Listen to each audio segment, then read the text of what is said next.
نحمده ونصلي ونسلم على سيدنا ومولانا محمد رسوله النبي الأمين المكين الحنين الكريم الرؤوف الرحيم. أما بعد، بسم الله الرحمن الرحيم. معزز سامعین و ناظرین، اللہ جل مجدہ کا شکر ہے جس کی توفیق سے ہم تصوف اور تعلیمات صوفیہ کے ایک سلسلہ وار موضوع پر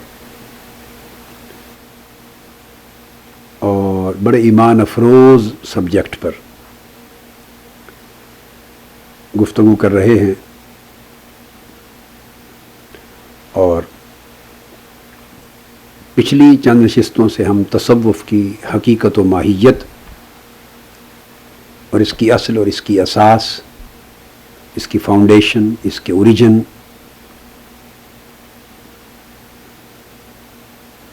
ان حوالوں سے اس پہ روشنی ڈال رہے تھے. پچھلی نشست میں نے امام جلال الدین سیوطی رحمۃ اللہ تعالی علیہ کی کتاب تأیید الحقیقت العلیہ و تشیید الطریقۃ الشاذلیہ،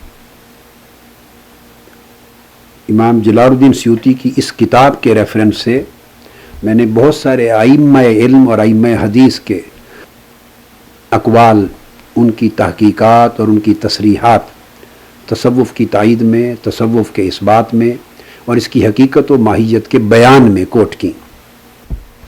اور امام جلال الدین سیوطی نے استدلال تصوف کا قرآن مجید کی سورہ کہف سے کیا، حضرت موسیٰ علیہ السلام اور خضر علیہ السلام کے واقعہ سے، اور پھر بخاری مسلم کی متفق علیہ حدیث اسی سورہ کہف کی آیت کریمہ کی شرح میں جو آقا علیہ الصلوۃ والسلام سے مروی ہے متفق علیہ، اس کو بنیاد بنایا. پھر حضرت عبداللہ ابن مسعود رضی اللہ تعالیٰ عنہ سے مروی، حضرت عبداللہ ابن عباس رضی اللہ تعالیٰ عنہ سے مروی، حضرت انس بن مالک رضی اللہ تعالیٰ عنہ سے مروی، حضرت جابر بن عبداللہ رضی اللہ تعالیٰ عنہ سے مروی، مرفوع احادیث سے پر بنیاد رکھی امام سیوطی نے اپنے استدلال کی تصوف کو ثابت کرنے کے لیے. پھر اس طرح حضرت امام حسن بصری سے اور حضرت سعید بن جبیر سے مرسلاً سند جید کے ساتھ مروی احادیث سے اور آپ کے آثار سے اس کو ثابت کیا. پھر جلیل القدر ائمہ علم اور ائمہ حدیث کے حوالے دیے امام جلال الدین سیوطی نے.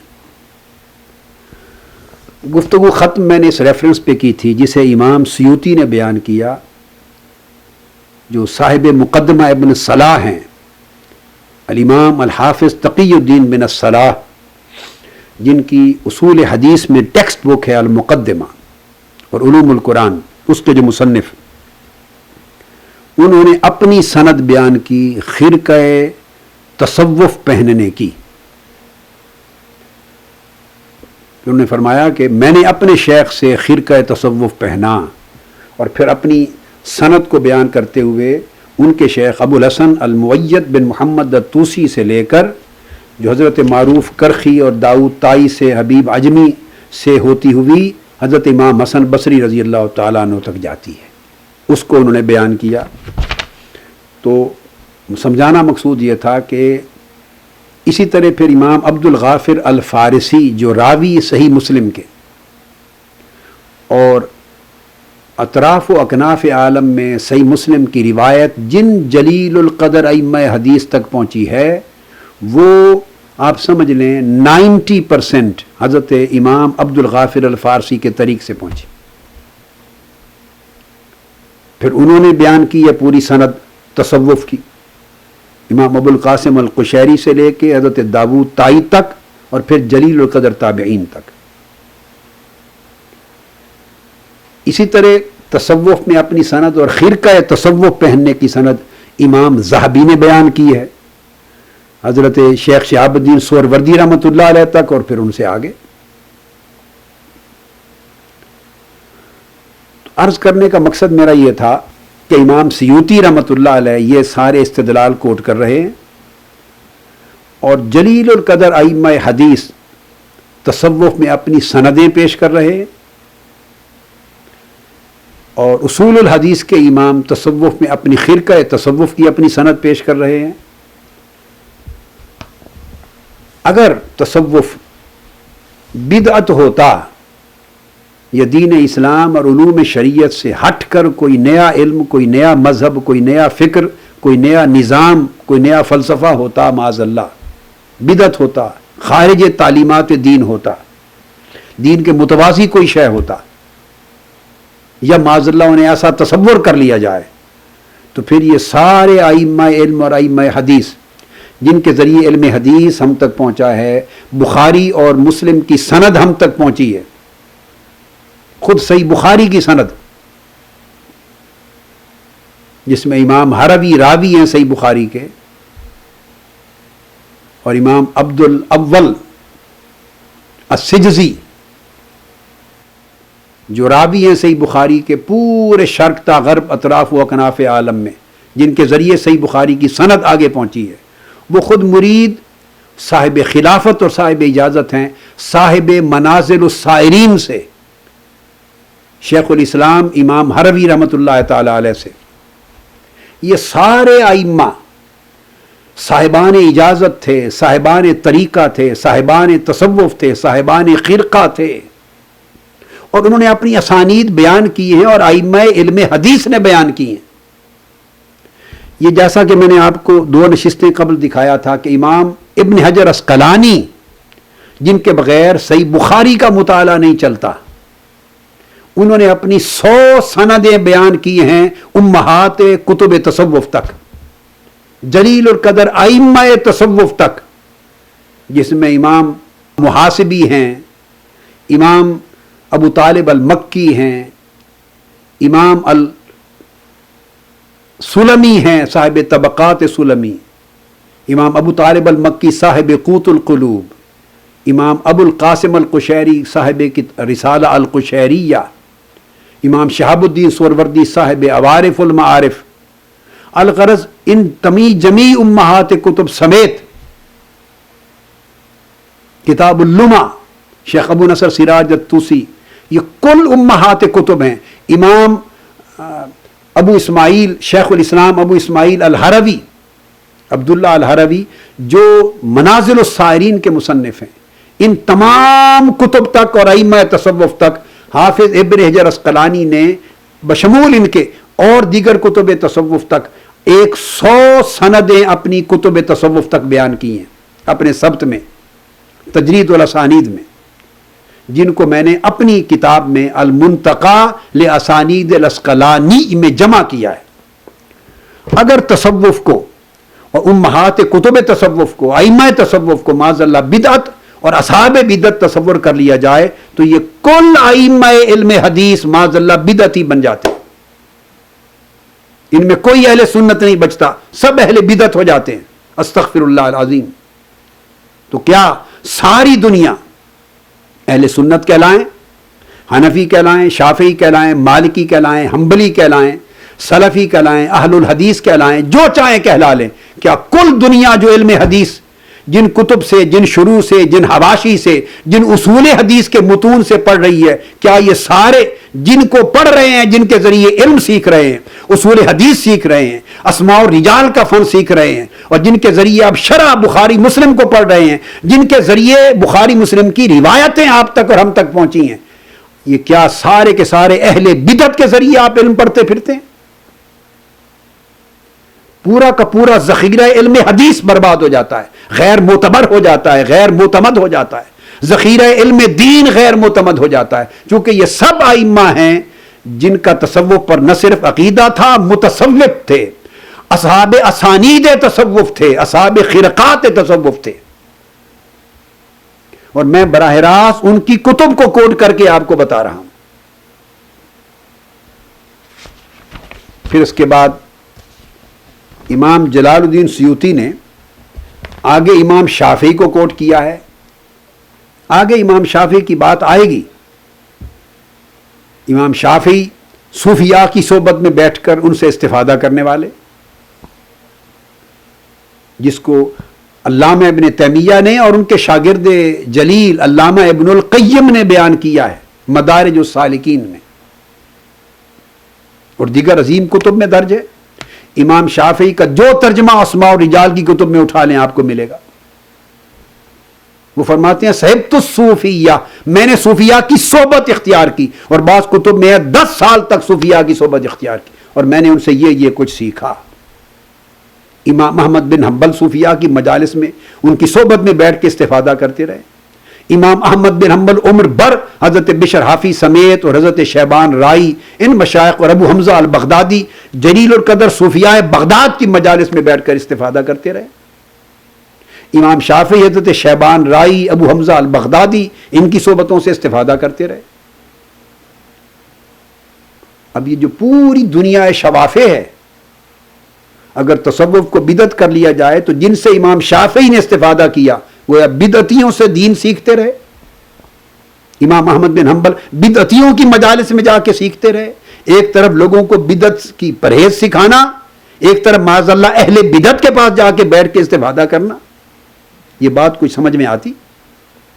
امام احمد بن حنبل کا عمل ایک طرف بدعت کو رد کرنا اور دین اسلام کو بدعت سے پاک اور صاف کرنا، دفاع کرنا، ایک طرف اگر صوفیاء، اکابر صوفیاء خالص جن کے نام ہیں ہی صوفیاء کی صف میں ائمہ کے طور پہ جانے اور پہچانے جاتے، ایک طرف ان کی مجالس میں جا کے استفادہ کرنا معاذ اللہ اہل بدعت سے. اگر تصوف بدعت تھا اور بدعت ہے اور صوفیاء معاذ اللہ اہل بدعت تھے تو امام احمد بن حنبل کہاں ٹھہرتے ہیں؟ امام شافعی کہاں ٹھہرتے ہیں؟ پھر امام جلال الدین سیوطی نے فصل نمبر 12 میں امام شافعی کو کوٹ کیا ہے.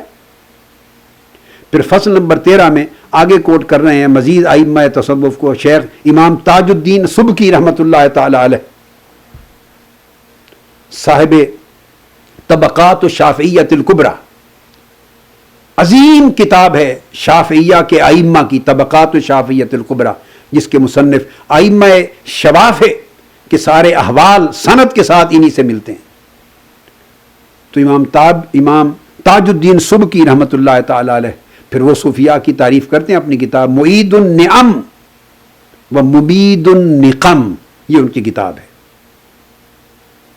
پھر میں نام کوٹ کرتا ہوں، مشکل سا نام ہے تاکہ سمجھ لیں. معید النعم و مبید النقم، یہ امام تاج الدین سبکی رحمۃ اللہ تعالی علیہ کی کتاب. وہ پھر صوفیاء کے سارے احوال کو کوٹ کرتے ہیں اور دلائل دیتے ہیں، ان کا دفاع کرتے ہیں، ان کی تعلیمات کا اثبات کرتے ہیں. پھر اس طرح امام ابو محمد الجوینی، ان کو کوٹ کیا امام جلال الدین سیوطی نے. اور پھر ریفرنسز دیے ہیں ان تمام کتب سے لے کر امام سیوطی نے اپنی کتاب تایید الحقیقت العلیہ میں تصوف کیا ہے. اب کسی جاہل یا جھوٹے منتسب کے قول سے تصوف کا معنی متعین نہیں کرنا چاہیے. علم الفقہ کیا ہے؟ تو فقہ کا معنی متعین کرنا ہو تو ائمہ فقہا کی تصریح سے ہی متعین کرنا چاہیے کہ ائمہ فقہ نے اس کو کیا قرار دیا ہے. فن حدیث کا معنی اصطلاح کا مفہوم سمجھنا ہو تو ائمہ فن حدیث ہی کے قول سے اس کا استدلال کرنا چاہیے. اسی طرح جب تصوف کی بات آئے تو ائمہ تصوف کے استدلال سے ہی سمجھنا چاہیے کہ تصوف کیا ہے، اس کی حقیقت کیا ہے، اس کی ماہیت کیا ہے. اب امام جلال الدین سیوطی نے جلیل القدر مفسر اور محدث ہیں. اب انہوں نے اکابر ائمہ تصوف کے ریفرنس سے کچھ تصوف کی ماہیت کے باب میں تعریفات بیان کی ہیں. پہلے میں ان کو کوٹ کر دیتا ہوں، پھر ترتیب کے ساتھ ہم باقی کتب کی طرف آتے ہیں. ان سب کے حوالے دیتے ہوئے امام تاج الدین سبکی کے اور ان سے پہلے پھر امام الحرمین کے حوالے دیتے ہوئے امام جلال الدین سیوطی بیان کرتے ہیں پہلا قول امام حضرت جنید بغدادی رحمۃ اللہ علیہ کا، جن کو سید الطائفہ کہا جاتا ہے. تمام طرق اور سلاسل تصوف کے امام حضرت جنید بغدادی رضی اللہ تعالیٰ، ان کی پہلی تعریف بھی بیان کی ہے تصوف کی ماہیت اور حقیقت کے باب میں کہ تصوف کو ڈیفائن کرنا چاہیں، جاننا چاہیں کہ تصوف ہے کیا تو وہ ائمہ تصوف کی زبان سے سنیں. یاد رکھ لیں تصوف رسوم کا نام یعنی مراسم کا نام نہیں ہے. مراسم علاقائی ہو سکتے ہیں، مراسم میں درست رسوم بھی ہو سکتی ہیں، غلط بھی ہو سکتی ہیں، تو غلط کو رد کیا جائے گا، درست کو اپنایا جائے گا۔ مگر تصوف مراسم کا نام، رسوم کا نام نہیں ہے۔ تصوف ایک حقیقت ہے، اس کی ایک ماہیت ہے، اس کی اصل تعریف ائمہ تصوف سے معلوم کرنی چاہیے۔ جو چیز اور جو عمل اور جو معمول اور جو رسم اس سے متعارض اور متضاد دکھائی دے، اس کو رد کر دیا جانا چاہیے۔ یہ بات جو میں کہہ رہا ہوں، جو معترضین تصوف ہیں، منکرین تصوف ہیں، ان کے لیے بھی توجہ کی بات ہے، علمی سند کی بات ہے کہ تصوف کے ساتھ معاملہ کیسے ہونا چاہیے۔ اور جو قائلین تصوف ہیں، معتمدین تصوف ہیں، متمسکین تصوف ہیں، متوسلین اہل تصوف ہیں، صوفیاء کے ماننے والے، ان کے لیے بھی توجہ طلب ہے کہ وہ مدار اس بات پہ نہیں کہ وہ کیا سمجھتے ہیں تصوف، نہیں، مدار اس بات پہ ہے کہ تصوف کو حضرت جنید بغدادی کیا سمجھتے ہیں، تصوف کو حضرت شیخ ابو بکر شبلی کیا سمجھتے ہیں، تصوف کے بارے میں ذوالنون مصری کیا کہتے ہیں، سیدنا غوث العظم شیخ عبد القادر جیلانی کیا کہتے ہیں، حضرت شیخ شہاب الدین سہروردی کیا کہتے ہیں، امام ابو القاسم القشیری کیا کہتے ہیں، امام ابو عبد الرحمن السلمی کیا کہتے ہیں، امام ابو علی الروزباری کیا کہتے ہیں۔ تو تصوف، ائمہ تصوف کی زبان سے سن کر جاننا چاہیے کہ تصوف کیا ہے۔ اب تصوف کا جو جو مفہوم، جو جو مضمون اس سے مخالف اور متضاد نظر آئے، وہ آٹومیٹیکلی رد کر دیا جائے گا، وہ تصوف نہیں ہے، من گھڑت تصور ہے جو تصوف کی طرف منسوب کر دیا گیا ہے ہوائے نفس کے تحت۔ یہ امتیاز کرنا چاہیے دونوں طبقات کو۔ تو حضرت شیخ جنید بغدادی رضی اللہ تعالیٰ عنہ فرماتے ہیں التصوف، اور کوٹ کر رہا ہوں امام جلال الدین سیوطی سے، ہر چند کے ان سے بہت قبل یہ وہ تعریفات ہیں جو امام ابو القاسم القشیری جیسے ائمہ بیان کر چکے ہیں، اور اوپر کی تمام کتب میں امام ابو عبد الرحمن السلمی بیان کر چکے ہیں۔ آپ کو اوپر کی جمی کتب میں ملیں گی، ہم ان کتب میں بھی آئیں گے، مگر میں اتھارٹی کے لیے ایک جلیل القدر امام حدیث، امام تفسیر، امام فقہ، امام عقیدہ، امام جلال الدین سیوطی، ان کو کوٹ کر رہا ہوں تاکہ پتہ چلے کہ علوم ظاہری میں جو سند اور اتھارٹی ہیں وہ تصوف کو ان ائمہ کی زبانی کیا قبول کرتے تھے۔ میں آگے کوٹ کروں گا، امام شاطبی کو بھی کوٹ کروں گا اسی ضمن میں۔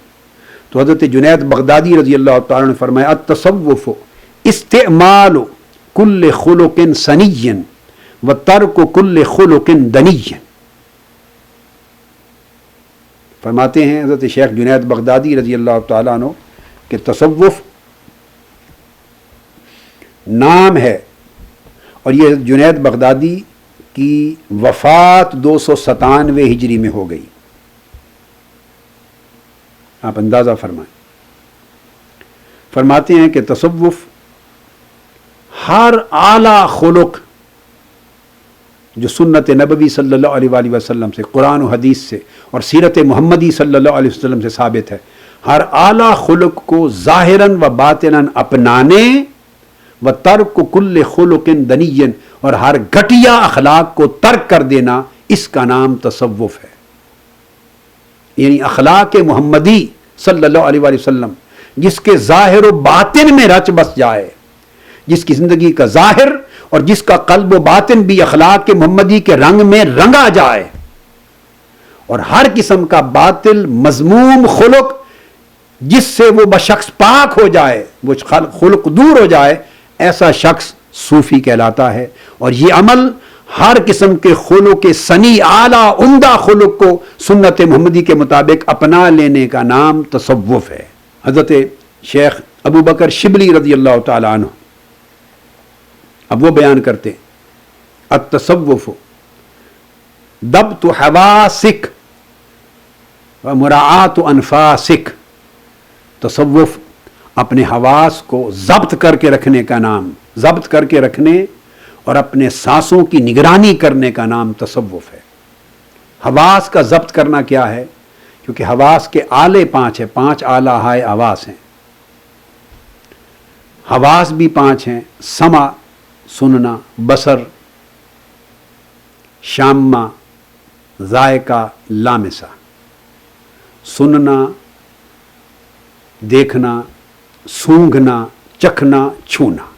حواس کے 5 آلات ہیں، یعنی آنکھیں جن سے آدمی دیکھتا ہے، کان جن سے آدمی سنتا ہے، ناک جس سے آدمی سونگھتا ہے، زبان منہ میں جس سے آدمی چکھتا ہے، ہاتھ جس کے ذریعے آدمی چھوتا ہے، اور پھر اس سے مراد باقی اعضاء جسمانی کے حواس بھی آ جاتے ہیں۔ فرماتے ہیں کہ یہ سارے آلات حاسہ، ان کو اگر انسان کنٹرول میں رکھے کہ جس کو دیکھنے کی شریعت نے اجازت دی ہے اس کو دیکھے، جس کو دیکھنے سے منع کیا ہے اس کو مت دیکھے، جس کا سننا امر شریعت کے تحت جائز ہے کان اس کو سنے، جس کا سننا جائز نہیں اس کو نہ سنے، جس کو کھانا چکھنا دین میں شریعت میں حلال قرار دیا گیا ہے اس کو کھائے اور چکھے، اور جو حرام اور ممنوع ہے اس کو نہ چکھے، حتیٰ کہ جو چیز شریعت میں حلال ہے اس کو چھوئے، جو ممنوع ہے اس کو چھونے سے بھی گریز کرے۔ یہ معنی ہے ضبط کرنا اپنے حواس اور آلات حواس کا۔ تو حضرت ابوبکر شبلی رضی اللہ تعالیٰ عنہ نے فرمایا کہ اپنے پورے جسم کو اور جسم کے سارے اعضاء کو اور جمیع آلات حاسہ کو احکام شریعت اور کتاب و سنت کے تابع رکھنا، حفاظت میں رکھنا، اور اپنے سانسوں کی نگرانی کرنا، یعنی ہر سانس ایک لمحہ بن جاتا ہے انسان کی زندگی میں، ایک سانس کا باہر نکلنا، پھر اس کے بعد دوسرے سانس کا اندر آنا، یہ انفاس ہیں۔ تو یہ ہر لمحہ، ایک لمحے میں سانس آتا ہے اندر، ایک لمحے میں سانس انسان باہر نکالتا ہے۔ تو فرمایا کہ سانسوں کے داخل ہونے کے لمحے کی بھی رعایت اور نگرانی، اور سانسوں کے خارج ہونے کی بھی ہر لمحے کی نگرانی اور محافظت کرنا، کہ کسی ایک پل میں بھی، کہ کسی ایک سانس میں بھی اللہ کے امر کی خلاف ورزی نہ ہو اور اللہ کے مناہی کا ارتکاب نہ ہو۔ ایک سانس بھی اس حال میں نہ داخل ہو نہ جسم سے خارج ہو کہ جس میں اللہ کا نافرمان ہو جائے بندہ۔ کسی ایک سانس والے لمحے میں بھی اللہ کی نافرمانی صادر نہ ہو، اللہ کے حکم کی خلاف ورزی صادر نہ ہو، اللہ کے امر کی بجا آوری میں کوتاہی نہ ہو، اللہ کے نہی کا ارتکاب نہ ہو جائے۔ تو ہر سانس کا بندہ محافظ رہے، ہر سانس کے اوپر بندہ مراقب اور نگران اور نگہبان رہے، کہ کوئی ایک سانس بھی اس حال میں بندے کے اندر داخل نہ ہو کہ وہ حال اللہ کی نافرمانی کا تھا، اور کوئی ایک سانس بھی اس حال میں بندے کی زبان سے اندر جسم سے خارج نہ ہو کہ اس لمحے بندہ اللہ کی نافرمانی میں مشغول تھا یا اللہ کی حکم کی بجا آوری میں غفلت کا مرتکب تھا۔ گویا ایک سانس بھی غفلت میں بسر نہ ہو، اور ایک لمحہ بھی اللہ اور شریعت اور احکام شریعت کی نافرمانی میں بسر نہ ہو۔ ہر لمحہ جب سانس آ رہا ہے جا رہا ہے اللہ کے حکم کے تابع ہو اور حکم رسول کے تابع ہو، سانس کا داخل ہونا بھی شریعت کے مطابق ہو، خارج ہونا بھی احکام شریعت کے تابع ہو، اور جسم کے ہر عضو سے جو کچھ صادر ہو رہا ہے اور وہ جو عمل اس کا ارتکاب ہو رہا ہے، وہ عمل اللہ رب العزت کے احکام کے کنٹرول میں، تابعیت میں اور احکام کی نگرانی میں اس کے ہر عضو کام کر رہے ہوں۔ فرمایا جس کے ظاہر و باطن پر یہ نگہبانی اور نگرانی اور یہ محافظت قائم ہو جائے اس کو صوفی کہتے ہیں، اور اس طرز زندگی کو تصوف کہتے ہیں۔ یہ تصوف کا معنی ہے ائمہ تصوف کے ہاں، یہ سند ہے، اسی کو مانا جائے گا۔ اس کے علاوہ اگر کوئی عمل خلاف شریعت صادر ہو گیا اور وہ دعوی تصوف کرے، جھوٹا ہے۔ کوئی عمل اللہ کی نافرمانی میں صادر ہوا اور اس عمل کو کہے کہ یہ معرفت ہے، حقیقت ہے، وہ جھوٹا ہے، وہ کاذب ہے، وہ شیطان ہے۔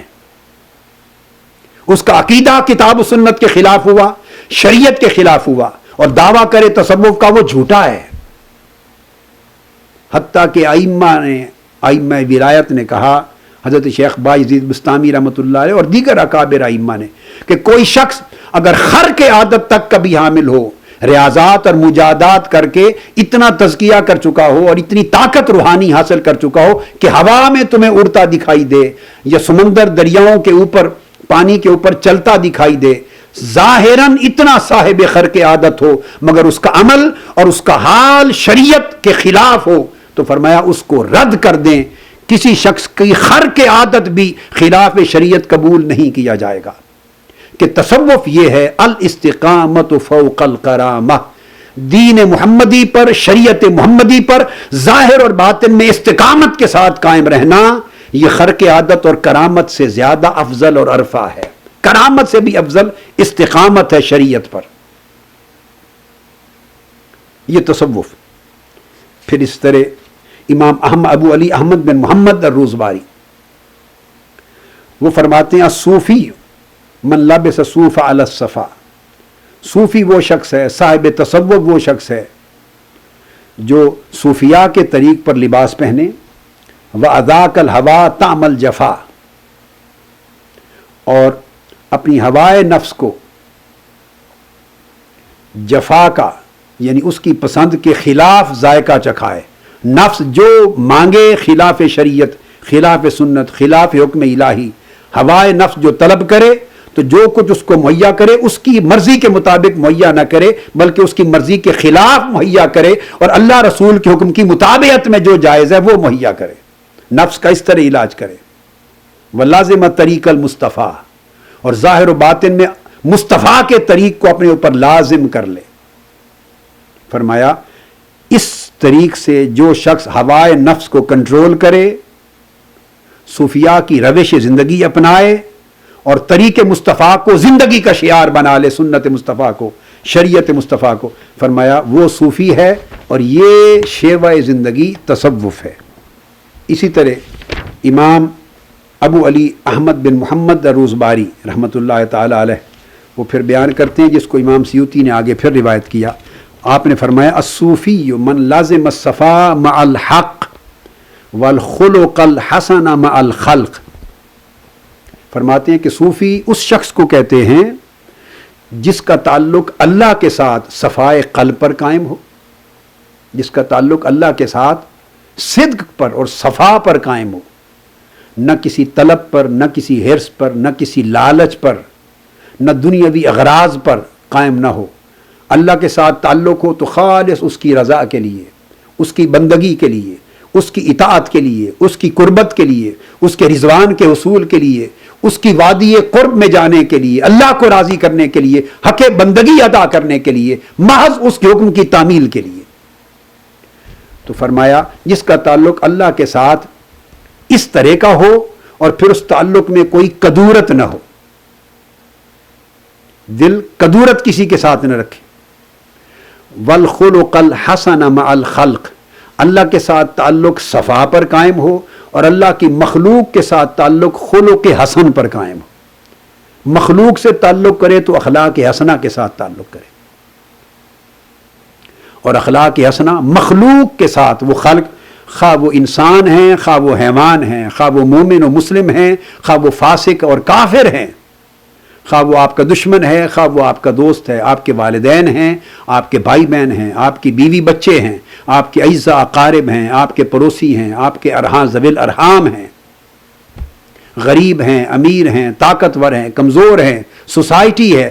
اللہ الغرض جتنی مخلوق ہے جس سوسائٹی میں وہ رہتا ہے، جس کے ساتھ اس کا برتاؤ ہو، اس کے برتاؤ کا ہر گوشہ اخلاق حسنہ پر قائم ہو، خلق محمدی صلی اللہ علیہ وسلم پر قائم ہو.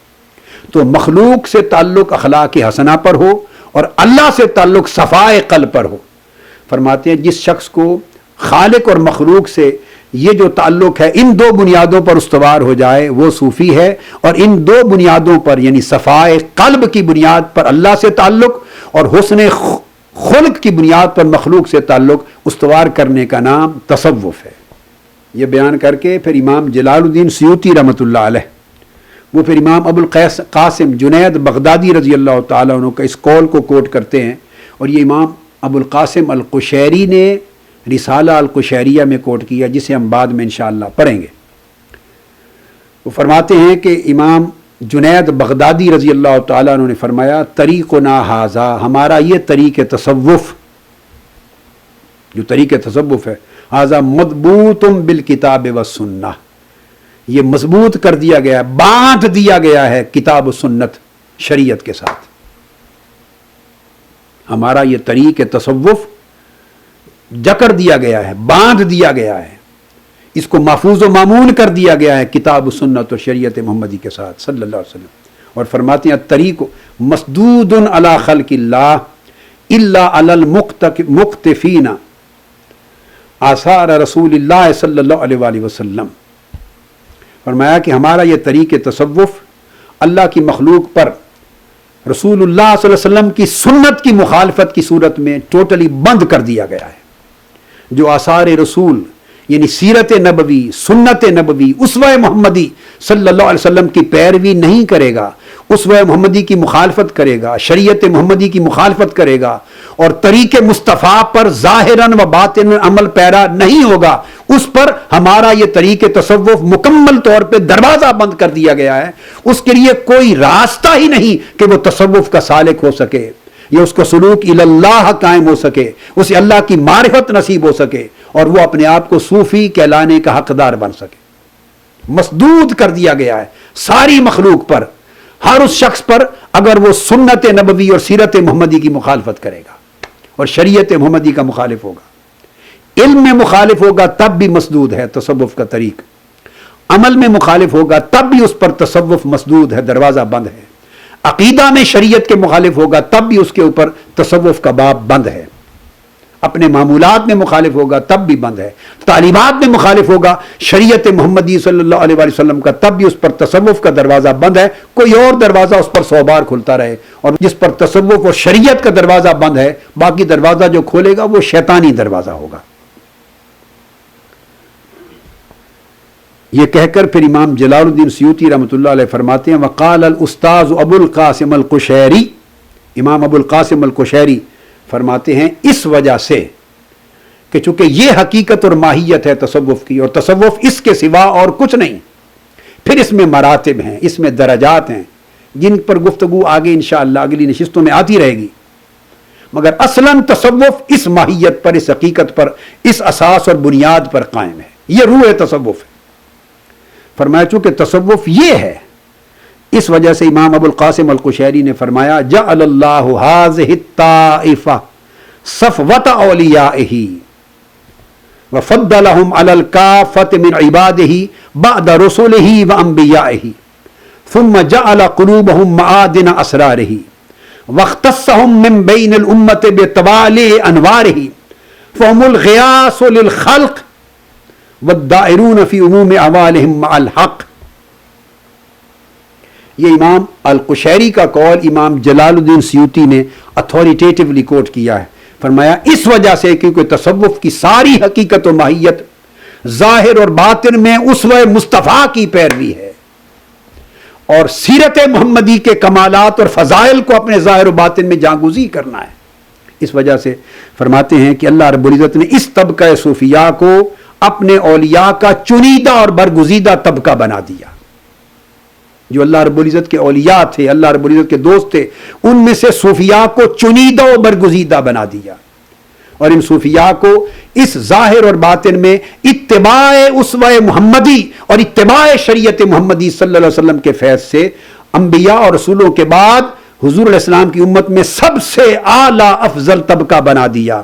اور پھر اعلیٰ افضل طبقہ جب اولیاء صوفیاء کا ہوا تو یہ بات کبھی نہ بھولیے اس افضل اور اعلیٰ طبقہ میں سب سے اونچے طبقے کے لوگ صحابہ کرام، تابعین اور اتباع التابعین تھے، اسی طبقے میں تھے. ہر چند ان کے نام اور ان کے ٹائٹل یہ نہ تھے مگر وہ اسی طبقے کے عرفہ لوگ تھے. اور یہ فرماتے ہیں کہ پھر اللہ رب العزت نے ان صوفیاء کے دلوں کو اپنے اسرار کا خزانہ بنا دیا، اپنے اسرار کی کانیں بنا دیا اور ان کو اللہ رب العزت نے ان کے دلوں کو اپنے انوار کے طلوع کے لیے افق بنا دیا. مطالع، ان کے دل مطلع بن گئے جہاں سے انوار الہیہ کے سورج طلوع ہو رہے ہیں اور انوار الہیہ بکھر رہا ہے. فهم الغیاث للخلق، اور اپنی اس قوت ایمانی اور نور ایمانی اور انوار الہیہ کا مطلع ہونے اور دلوں کا منبع اسرار الہیہ ہونے کی وجہ سے اللہ تعالیٰ نے انہیں اپنی مخلوق کی غوث بنا دیا، غیاث، اپنی مخلوق کے لیے مددگار بنا دیا، اپنی مخلوق کو رشد و ہدایت کا سامان مہیا کرنے والا بنا دیا، اپنی مخلوق کو، حضور کی امت کے بندوں کو گمراہی نافرمانی کے اندھیروں سے نکال کے ہدایت اور شریعت محمدی کے انوار کی طرف لانے والا بنا دیا اور ان کی پریشانیوں میں ان کا مددگار بنایا. اور ان کے ہر وقت ان کے جو احوال ہیں وہ اللہ رب العزت کے ساتھ قائم رہتے. یہ بات کہہ کر امام جلال الدین سیوطی نے یہاں یعنی تصوف کی حقیقت و ماہیت کے مضمون کو ان پہلی سمجھیں 13 فصلوں میں جا کے اس مضمون کو مکمل کیا. ہر چند کہ یہ پھر اپنے طریق پر آگے مضمون چل رہا ہے مگر آگے اور سبجیکٹس آ جاتے. اس وجہ سے امام سیوطی نے فرمایا فصل نمبر 13 میں فرماتے ہیں کہ جب آپ لوگوں کو پتہ چل گیا فَإِذَا عَلِمْتَ أَنَّ خَاصَّةَ الْقَوْمِ هُمُ الصُّوفِيَّةُ کہ آقا علیہ السلام کی امت اور طبقات علم اہل علم میں اور اہل سنت میں جو خواص لوگ ہیں خاصۃ الخاص وہ صوفیہ ہیں تو پھر اب جان لے فعلم انہ قد تشبہ بہم اقوام لیسوا منہم ان کے اس عظیم درجے رتبے اور منزلت کی وجہ سے بے شمار لوگوں نے ان جیسا لباس اوڑھا ان جیسے رسوم اختیار کیے ان کا نام اپنایا اور جھوٹے طور پہ اپنے آپ کو ان کے اندر ہونے میں منسوب کیا. لیسوا منہم حالانکہ وہ اہل تصوف نہ تھے متصوف نہ تھے صوفیاء نہ تھے. ان کی عزت اور کرامت دیکھ کر جو اللہ نے ان کو عطا کی تھی اس کی وجہ سے انہوں نے اپنے آپ کو اس طبقے سے منسوب کیا اور جھوٹا منسوب کیا. ان کے احوال تصوف کے خلاف تھے تصوف میں سے نہ تھے. لوگوں نے غلطی سے ان کے دعوے کی بنیاد پر ان کے اقوال کو ان کی تحریروں کو ان کے اعمال کو بعض احوال کو تصوف سمجھ لیا. جب ان کو خلاف شریعت پایا تو ان کی وجہ سے انہوں نے تصوف پر اور صوفیاء پر اور ائمہ اکابر ائمہ تصوف پر تان شروع کر دی تنقید شروع کر دی ان پر رد کیا ان کا انکار کیا. سبب بنے وہ جھوٹے مدعیان جھوٹے منتسبین جو صوفی نہ تھے اور انہیں صوفی کا لقب اختیار کر لیا جو اہل تصوف نہ تھے اور جھوٹی نسبت اہل تصوف تک کر لی. پھر ان کے جھوٹے احوال کو اقوال کو تعلیمات کو یا ان کی بعض تحریروں کو انہیں صوفیاء کا مذہب اور تصور سمجھتے ہوئے صوفیاء کو اور تصوف کو رد کیا. امام جلال الدین سیوطی نے اس پورے عمل کو رد کیا ہے. یہی عمل آج ہو رہا ہے کہ وہ لوگ جو اصل متصوف نہیں ان کی بعض تحریروں کو یا ان کے بعض احوال کو تصوف کی طرف غلط منسوب ہو جانے کی وجہ سے لوگوں کو مغالطہ ہوا اور انہوں نے تصوف کو ان کے اقوال کی وجہ سے رد کرنا سمجھا. یہ سوء ظن پیدا ہوا. تو وہ فرماتے ہیں کہ اس وجہ سے میں نے وضاحت کی کہ تصوف کی حقیقت کو ظاہر کیا جائے تصوف کی تعلیمات کو نمایاں کیا جائے اور جو جھوٹا انتساب ہے تصوف اور اہل تصوف کی طرف اس کو الگ نکھار کے پیش کر دیا جائے. یہ امام جلال الدین سیوطی رحمۃ اللہ تعالی علیہ کے ریفرنسز تھے. اب اسی کو آگے بڑھاتے ہوئے آگے میں امام جلیل القدر امام ہیں اور وہ بھی راوی ہیں بخاری اور مسلم کے خاص طور پہ صحیح بخاری کے راوی شیخ الاسلام زکریا انصاری.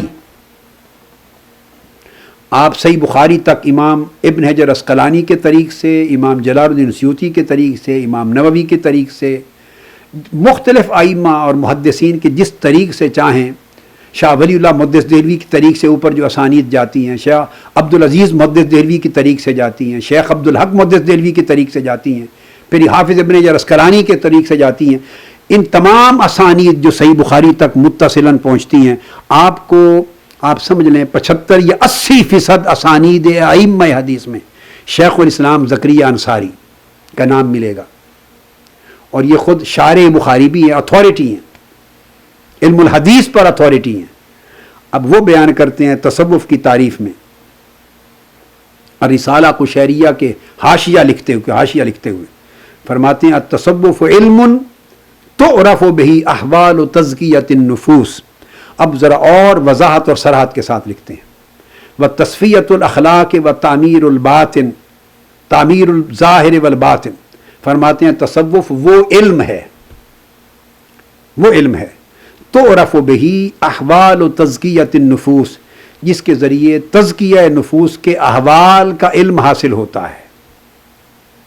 جس کے ذریعے تزکیہ نفوس کس طرح ہو اور تزکیہ نفوس کے احوال اور مراتب کیا ہیں اس کا علم دستیاب ہوتا ہے معلومات ملتی ہیں طریقہ معلوم ہوتا ہے. اس طریقے کو علم اس کے علم کو تصوف کہتے ہیں.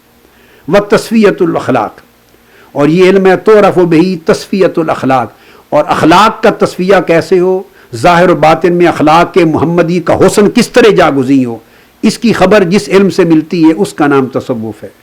وَالتَّعْمِيرُ الظَّاهِرِ وَالْبَاطِنِ، اور انسان کے ظاہر و باطن کی شریعت محمدی کے مطابق کس طرح تعمیر کی جائے کہ اللہ اس سے راضی ہو، اور شریعت کے احکام کا ظاہری اور باطنی منشا کما کو پورا ہو۔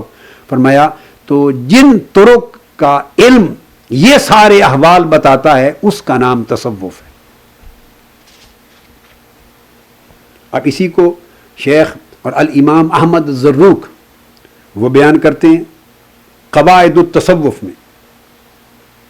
قواعد التصوف میں امام ابو العباس احمد الزروق الفاسی وہ بیان کرتے ہیں، یہ بھی ائمہ حدیث میں سے، فرماتے ہیں التصوف علم قصد لاصلاح القلوب وافرادها للہ تعالی عما سواہ۔ فرماتے ہیں کہ تصوف ایک ایسا علم ہے جس کے ذریعے ارادہ کیا جاتا ہے قلوب کی اصلاح کا، کہ دلوں کی اصلاح کس طرح ہوگی، دل میل کچیل اور غلاظت اور گندگی سے پاک صاف کس طرح ہوں گے، نفس ضمائم سے اور رذائل سے پاک صاف کس طرح ہوں گے، اور پھر بندے کا نفس، بندے کا دل، بندے کی روح اور بندے کی طبیعت اور بندے کا باطن افرادھا للہ تعالی، اللہ کے غیر سے الگ ہو کر باطن میں بندہ اللہ کے ساتھ خالص ارادہ بندگی اور ارادہ رضا اور ارادہ قرب اور ارادہ اطاعت کے ساتھ اللہ کے ساتھ کس طرح وابستہ ہو جائے، اللہ کے بندے کی باطنی وابستگی اللہ کے ساتھ کس طرح ہو، اور اس کے قلب و باطن کی اصلاح غلاظتوں سے کس طرح ہو جائے، جس علم سے اس چیز کی معلومات لی جائیں اس علم کو تصوف کہتے ہیں۔ اور پھر وہ فرماتے ہیں یہ اسی طرح ایک علم ہے جس سے اصلاح قلوب اور تعلق باللہ کا علم نصیب ہوتا ہے، جیسے کہ والفقہ لاصلاح العمل، الفقہ علم لاصلاح العمل، جس طرح فکر اعمال کی ظاہری اعمال کی اصلاح کا علم ہے، فقہ جس کو ہم فقہ بولتے ہیں، ظاہری جو اعمال ظاہری ہیں ان کی اصلاح کے علم کو فقہ کہتے ہیں، اور ان کے نظام کی حفاظت، ظاہری اعمال کی اصلاح کیسے ہو اور اصلاح شدہ اعمال ظاہری کا نظام کیسے واقع ہو، اس کا علم جو ہے وہ فقہ کہلاتا ہے۔ اور اس طرح جو اصول ہیں عقائد کے ان کا علم علم التوحید کہلاتا ہے۔ اسی طرح کہتے ہیں بدن کی حفاظت کس طرح اور اس کی صحت کس طرح برقرار ہو، اس کو علم الطب کہتے ہیں۔ زبان، الفاظ، لغت، اس کی ادائیگی کی اصلاح کس طرح ہو، اس علم کو اصلاح لسان کے علم کو علم النحو کہتے ہیں۔ یہ ساری مثالیں دے کر کہ جس طرح اصلاح لسان کو، زبان کی اصلاح کا علم نحو ہے، بدنوں کی صحت کی اصلاح کا علم علم الطب ہے، عقائد کی اصلاح کا علم علم التوحید ہے، اعمال ظاہری کی اصلاح کا علم علم الفقہ ہے، اسی طرح اصلاح قلب کا علم علم التصوف ہے، اور اللہ کے ساتھ باطن کے تعلق باللہ کی استواری کا علم علم التصوف ہے۔ بڑی صراحت کے ساتھ اس امام نے بیان کیا۔ اسی طرح ائمہ تصوف نے یہ بھی ایک بڑی لطیف بیان کی ہے، اور یہ بھی امام حضرت جنید بغدادی رضی اللہ تعالیٰ عنہ سے ہی مروی ہے یہ تعریف بھی۔ فرماتے ہیں التصوف کلہ اخلاق فمن زاد علیک بالاخلاق زاد علیک بالتصوف۔ فرماتے ہیں کہ تصوف سارا کا سارا اخلاق حسنہ کا نام ہے، بس۔ پھر ان اخلاق حسنہ سے آپ کو فضائل نصیب ہوتے ہیں، مراتب نصیب ہوتے ہیں، محاسن نصیب ہوتے ہیں، مناقب نصیب ہوتے ہیں، اخلاق حسنہ سے انوار نصیب ہوتے ہیں، پھر اس انوار کو آپ نور کو بڑھاتے ہیں، بڑھاتے چلے جاتے ہیں، تو بڑھتے بڑھتے پھر نور سے درجات مرتب آتے ہیں۔ یہ سارے اس کے ثمرات ہیں، اس کے اثرات ہیں، اس کے پھل ہیں، ثمرات ہیں، ان کے نتائج ہیں، اور نتائج سے مرتب ہونے والے پھر مقامات ہیں اور احوال اور کیفیات ہیں، یہ اس کے آؤٹ کم ہیں۔ مگر اصلاً التصوف کلہ اخلاق، سارا کا سارا تصوف حقیقت میں ظاہر اور باطن کے اخلاق حسنہ کا نام ہے۔ کل اخلاق محمدی جو آقا علیہ السلام نے عطا کیے، جن کو آقا علیہ السلام نے برتا، جن کو آقا علیہ السلام نے پریکٹس کیا، جن کی آقا علیہ السلام نے تعلیم دی، جن کو مکارم الاخلاق کہا. فرمایا بعثت لأتمم مکارم الاخلاق، میں مناقب اخلاق، فضائل اخلاق، مکارم اخلاق کو کمال کے آخری مقام تک پہنچانے کے لیے مبعوث ہوا ہوں. وہ کمال کا، اخلاق میں کمال کا آخری درجہ حاصل کرنا کہ میری امت اس درجے کو پہنچے، اس لیے آیا ہوں. اخلاق کے کمال کے اس آخری درجے پر پہنچانے کا طریق وہ تصوف ہے جو اس منشأ رسول کی تکمیل کا نام ہے. تو فرمایا سارا ظاہر و باطن کا اخلاق محمدی، اس کو اپنا لینا، یہ کل اخلاق اپنانا، اس کا نام تصوف ہے. اور فرماتے فمن زاد علیک بالاخلاق، اے بندے جس شخص کو تو دیکھے کہ وہ اخلاق میں تجھ سے اور سب سے بڑھ گیا، سمجھ لیں زاد علیک بالتصوف، وہ تصوف میں آگے بڑھ گیا.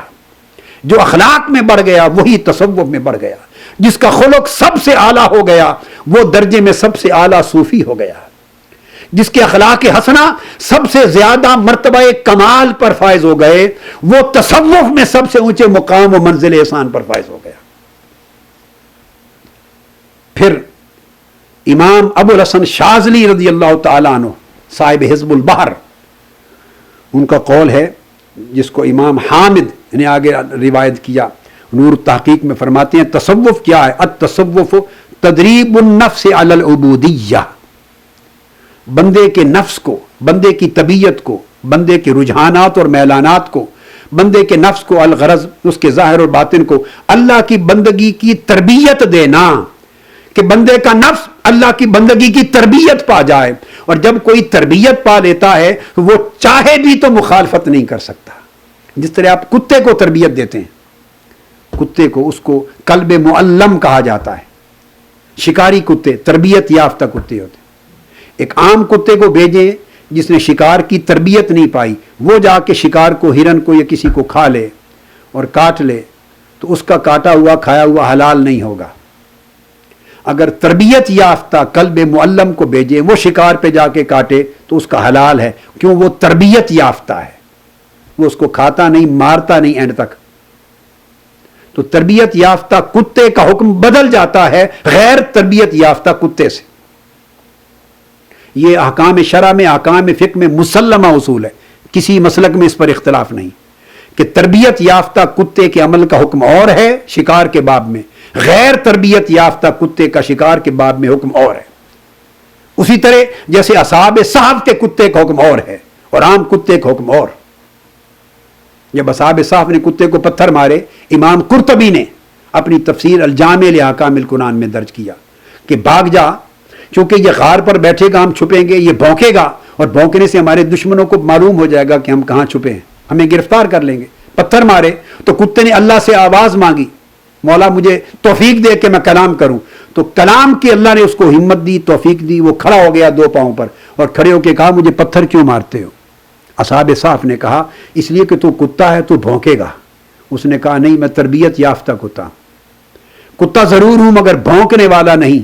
اور پھر امام قرطبی نے روایت کیا، فرماتے ہیں کہ کتے نے کہا میں اولیاء اللہ اور اللہ کے صالحین بندوں سے محبت کرنے والا کتا ہوں، اولیاء اور صالحین سے محبت کرنے والا ہوں، میں بھونکوں گا نہیں، تمہارے غار کے دہنے پر محافظ بن کے بیٹھوں گا. نتیجہ کیا ہوا؟ پھر 3 صدیاں جس طرح اصحاب کہف پہ بیت گئیں، کتے پہ بھی بیت گئیں اور بغیر کھائے پیے کتا بھی زندہ و سلامت رہا. قرآن مجید میں اس کا ذکر ہے، سورہ کہف میں. تربیت یافتہ تھا. تو اس طرح کہتے ہیں کہ نفس امارۃ بالسوء ہے، کتے کی مانند برائی کی طرف لے جانے والا ہے اصلاً. سو اسے تربیت دینا تاکہ اللہ کی طاعت کی طرف آ جائے، بندگی کی طرف آ جائے، عبادت کی طرف آ جائے اور دنیا کا حرص، لالچ، غلاظت اس کے اندر سے نکل جائے، اللہ کی محبت آ جائے، اس کے قرب کی طلب آ جائے، اس کی رضا کی طلب آ جائے، بندوں پر احسان کرنے کا سلیقہ آ جائے، حرص نہ کرے، تکبر نہ کرے، بغض نہ رکھے، اناد نہ رکھے، نفس اپنے اندر کینہ نہ رکھے، بلکہ نفس میں سخاوت آ جائے، نفس میں بخش دینا آ جائے، نفس میں لوگوں پر احسان کرنا آ جائے، نفس میں وسعت آ جائے، نفس میں عاجزی آ جائے، انکساری آ جائے، نفس کو اس طرح تربیت دینا کہ وہ اللہ کی بندگی سے خستہ ہو جائے. اس کا نام تصوف ہے، اس کا نام تصوف ہے. سبحان اللہ. اور آخری قول امام ابن عجیبہ کا دیتا ہوں. امام ابن عجیبہ بھی آپ کو معلوم ہے کہ وہ